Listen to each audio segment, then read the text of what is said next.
Good morning from Wetheral station in Cumbria, just a few miles from Carlisle.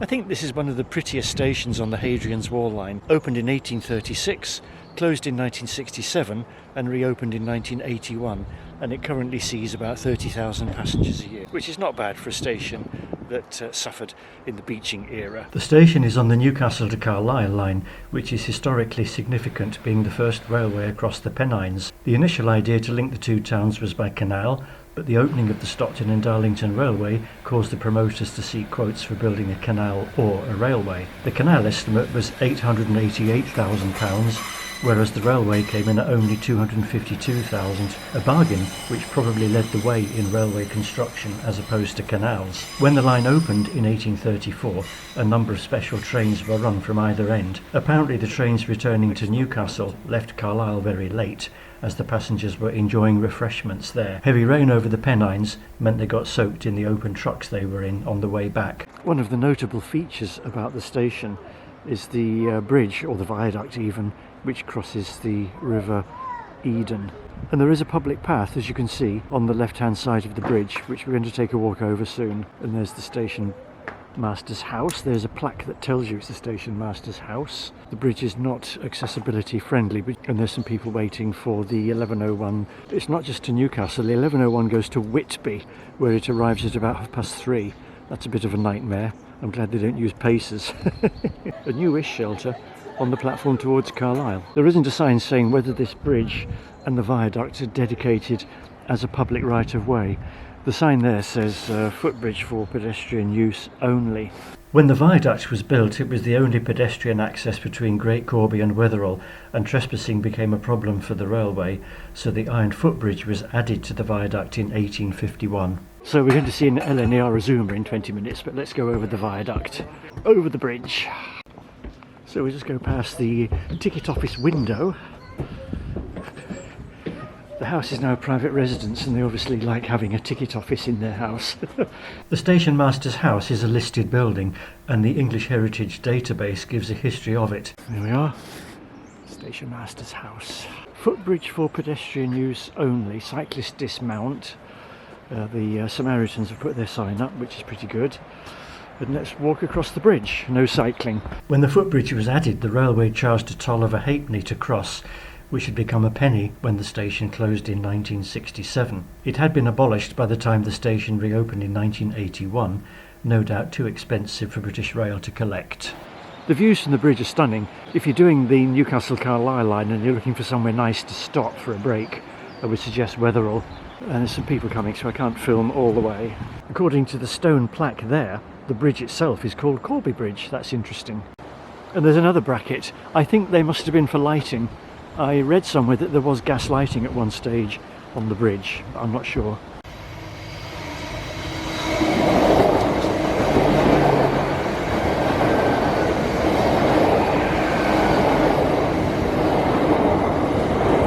Some view, eh?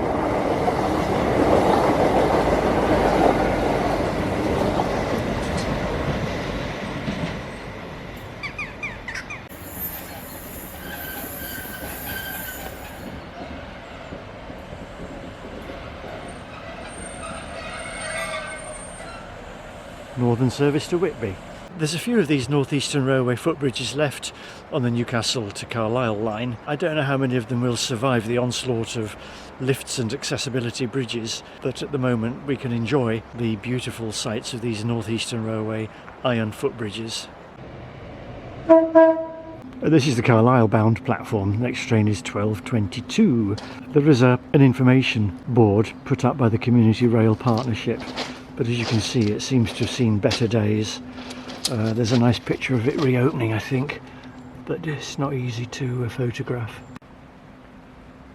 And that's a view from the Carlisle bound platform looking towards Newcastle. Get the bridge in, that's better. And the ticket office. In 1836 there was an accident near Wetheral in which 3 people lost their lives. The local landowner had a siding with coal staiths, and his employee controlled the points into the siding. A train heading for Carlisle crashed as the points had been left facing into the siding. A man working on the staiths was killed, as were 2 teenage boys who had stowed away on the train. At the coroner's inquest, it was ruled that points into sidings had to be controlled by railway company employees, another reason why Wetheral is important in railway history. The viaduct, called Corby Bridge, is one of the oldest of its type in Britain. Built in sandstone by Francis Giles, it's 280 metres long and 33 metres high. If there's a space, you can park under the viaduct. There's the viaduct there. And there is a public footpath which goes this way. Don't worry, you do pass people's houses, but it is a public footpath. It takes you around the side of the building and alongside the river, which is in full flow because we've had 2 days of heavy rain, so the river's in full spate, as they say. You can, if it weren't so wet yesterday, sit on this seat, which seems to have cushions. I think they're stone cushions, they're not real cushions.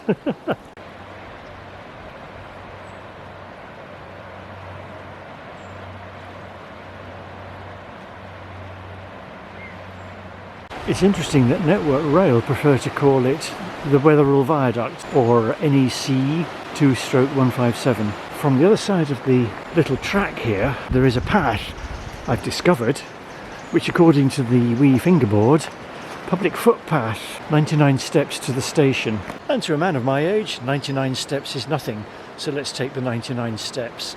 Not quite 1 step for every year of my age, so don't be cheeky. Onwards and upwards, as we say. 1, 2, 3, 4. Don't worry, I'm not going to put all 99 steps on this film. Do you know, I've been to Wetheral before and I didn't know this path was here, and I'm sure a lot of YouTubers who filmed Wetheral station haven't found it either. Part the way up, not a bad view really. Well, nearly made it. If I give up now, that's really bad. It emerges next to the station. There we are. Another view of the station, yeah. There's the viaduct, and there's looking down the 99 steps where I've parked. I've just helped that lady down with her suitcase, down off the steps. I think I wouldn't mind that garden. Not very private. Right, let's have a look at the waiting room. Yeah, a little latch on the gate. Good. Keep back from the platform edge. Now this looks interesting, a very old waiting room with a fireplace. Now I can remember when I was a kid, our local station did have a coal fire, and Bill the porter used to make it up every morning in the winter so you could wait for the train and warm yourself in front of the coal fire. It's really just showing my age. Allegedly there's CCTV in here checking whether you put your litter in the bin, although there isn't a bin. Oh yeah, I can see the bin. I can see the bin. Hardly any. It's obviously been emptied. In 2023, the waiting room was refurbished by the Community Rail Partnership. Well done everybody, it's super. According to Railway Data website, most passengers travel to other stations on the line, with York, Edinburgh and London also being popular. In 2024, one ticket was sold to Risca and Pontymister in Wales, so if you're watching this, please say hello.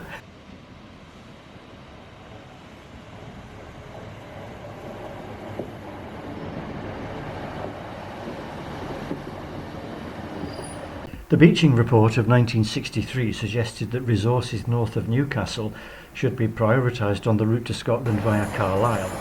Had this happened, scenes like this of East Coast Main Line trains passing through Wetheral would be very common, not just like today's engineering diversions.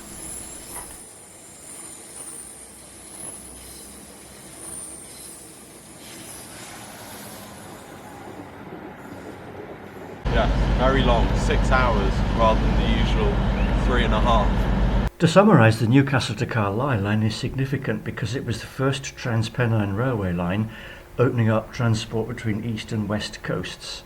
Secondly, competitive tendering showed that railways were cheaper to build than canals. And thirdly, the viaduct at Wetheral demonstrated the power of civil engineering. Wetheral has its place in history with the realisation that railways had to operate safely to prevent accidents and deal with trespassing risks. Thanks for watching, and if you'd like to sponsor me with a coffee or even a beer, please see the link here to Ko-fi. And I'd like to thank all my previous donors who are shown here on this slide. Thank you very much.